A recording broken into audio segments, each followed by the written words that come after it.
Welcome to Happy Life Results Book Group. Hey everybody. We're doing a section called Perspective and Instinctive Response, and we're on number 2. So it starts, examine your beliefs. Nope, examine your views. Okay, I'll start. Examine your views, beliefs, rules, values, paradigms, how you see the world. How is this affecting your reality? Are they doing for you what you want them to? Checking in again. How are we doing? Hero if you're feeling a bit overwhelmed or feel like you aren't sure what to do, or if you feel like skipping ahead or setting the book down, ask the guide what this means and why. It's actually a good sign. The guide has resources to help you keep moving. Reach back to the guide whenever you need a boost to keep going. Remember, when examining the lens, we are not attempting to directly confront or change any behavior, only to observe and analyze your way of seeing things. Take note and learn as much as you can about your view of the world, your view of yourself and the world.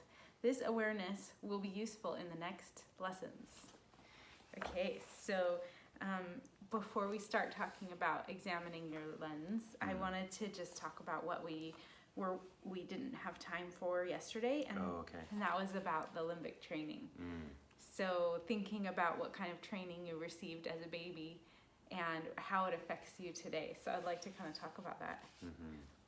So I actually have a really vivid memory of trying to figure this out, and we were walking together along the Danube River in Budapest. Yeah, here we are again. Yes, and I was wondering why the traditional system was so prevalent, why it was everywhere, and most people just lived it without questioning it. And so we were wondering where it came from. Where did we get it?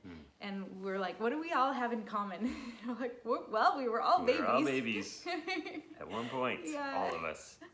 And so thinking about that, we were all babies at one time, and we all had we came into this world with a similar skill set, which was not being able to communicate with words. But we could cry. We could cry. That was our main button for anything. Yes. Our main to a hammer. Yeah. Everything's a nail. We can cry. Yes. Yes, and it got our needs met quicker than any other method. And so it was not just part of the process in getting what we wanted, it was how we got things wanted. And the way you turn on the cry was you get up, like feel bad. Yeah. Feeling bad was the way you got anything you needed to get. Yeah, exactly. So it was just the way that it was, because you didn't have language. But then when you learned language, you'd already cemented this process in your mind that when I want to go forward to get something, I need to feel bad in order to get it, because that was super effective. So, well, it was the only effective. Right, it was the only thing. It was the only way to communicate. Yeah, and as long as you have, really attentive caregivers, it works. Yeah, if you didn't have really attentive caregivers when you start crying. Oh, okay. Like that. But it would eventually work, even if you didn't have very attentive caregivers, right? I'm saying as far as a tactic to survive in this world. Okay. Not just for babies. Like just crying, if I just sit on the floor and cry, it's not a very effective tactic for me, because I don't have someone who's gonna hear me and come running to see what's wrong. I'm just gonna sit here crying on the floor. It sounds so funny when you put it that way. Like if I have someone who's listening for my cry.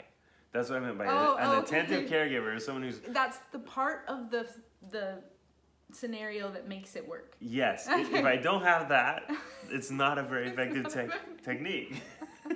Okay. I got it. You were just including the must-haves. Yes. What's everything we need to make this work? Well, we have to have a caregiver. Minus the caregiver, this tactic, not so great. Not so great. Oh, that's funny. Yeah. So then carry that forward into adulthood. When you're growing up, you have all of these new tools that you can use to get your needs met. Not only that, but you're independent. You can actually meet your own needs. You don't need someone else to come rushing to you and prove to you that they're there for you, because you actually can take really good care of yourself. Yeah, when I'm hungry, I no longer sit on the floor and cry. I go into the kitchen and I make a sandwich, okay? Oh, that's funny. Yes. So what you can see is the pattern was set, and then we were given new tools, new abilities, but we grow up and we still, to various levels, rely on that limbic training. Yeah, and you can put different words on it. Right. For example, I just need to push myself. It depends on how you do that. Yeah. Like, whenever regret or feeling really bad about, or I need to really think about how bad it would be if I don't do this, then something really bad is going to happen, so this really matters, and then using that as a motivation. Yeah, so it doesn't come out in tears, but Yeah. it's the feeling that it's brings still the that, tears. the same feeling of Yeah, and that is somehow necessary. It's an important step in the process. So when people talk about hard work, what's the difference between hard work and effortlessly using happy fuel to power your actions and get amazing results? What's the difference? And I think the difference is that early limbic training, that the hard work, the feeling of it's got to be hard, it's got to hurt, it's got to. And of course, hard work, when I'm saying hard work meaning it doesn't feel good while you're doing it. Yeah, because obviously we've talked about different people have different meanings in their suitcase, and some people hard work just means productive work. Yeah, and that's a good thing. That's they a feel good great thing. about it. It's not. Yeah. So the kind of work where you feel like you have to push, motivate, hit yourself, get yourself going. If it's the kind of situation where you have to keep pushing, get yourself going. It's not something you're looking forward to. Yes, that. Thing. So it sounds so mild when you use those words. I wouldn't, in my head, I wouldn't say, oh, that's me crying on the floor. Okay, yeah. But it's cool. Mild version, the energy level, No, but it is the same. Yeah, it is. It is. I'm not looking forward to this. So if you keep that picture in your head and say, oh, guess what? I have new tools. I don't have to feel that way. And that way it's a less effective means of motivation. Yeah. So that's, okay. So then we're going to talk about use beliefs, rules, values, and paradigms. And this follows seamlessly because those beliefs from the early limbic training, if they're continuing, then those are ones that you can examine. So we just helped you examine one of them. And let's just really quick, for people who aren't familiar with the idea of the limbic, when you're saying limbic system. So what do you mean when you say limbic system? I don't want to know the components of the limbic system. You talk about it. You tell us. You say what you think. All right. Okay. Thanks. I'll do. Just it's the emotional response part of the body. It's the chemical communication of the system that happens sometimes faster than even, So you feel something before you even have a chance to think about what it is. That level of the response. So that's all. Yeah. Cool. Okay. All right. So then, how is this affecting your reality? The most crazy thing about beliefs, rules, values, and paradigms is that they are there without you realizing they're there. You just see the effects. So that when we ask you to examine the lens, examine your views, beliefs, rules, values, and paradigms, you can't really look straight at it because you're looking through it to see what you see on the other side. Yeah.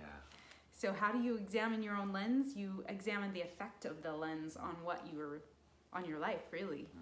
And if you're not getting all of the results that you want in life, look at your lens. Look at those things. And how do you look at them?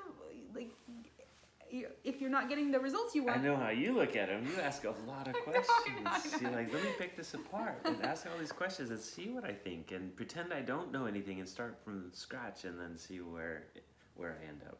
Yeah. I went. How I view it differently. When I first started that method, it felt kind of like I didn't want other people to see me do it, because it was like I went to childlike, I don't know I anything. don't know anything. Yeah, I heard you say that. I don't know anything. Don't know anything. What is this? What is this? What is this? What is this? Yeah, and when we started doing these kinds of discussions in our team meetings, and I did this, and I pulled things apart, and I was like, I don't know. And so I had my team explain to me concepts that are literally so basic that someone would just think, you idiot, you don't know what that word means. But really, I wanted to examine everything that I already accepted about what that word meant. Mm-hmm. And the only way to do that was to start from scratch, like kind of tear it down, break it down, look at it as if I knew nothing about it, and then put what I think would serve me back in to the definition of the word. And if you feel like you missed out on those team meetings, when Stacy posts these, she posts the Stacy questions. Yes. You can go through those Yes. and just imagine Stacy asking those questions. I don't know anything. What is the lens? What is the... Yes, and if you've looked, click, see more. There's a Some whole of list them- of questions. Some of them are very long. Yeah. So and then we've already kind of mentioned about why feeling overwhelmed is actually a good sign. We talked quite a bit about that. Yeah. We could.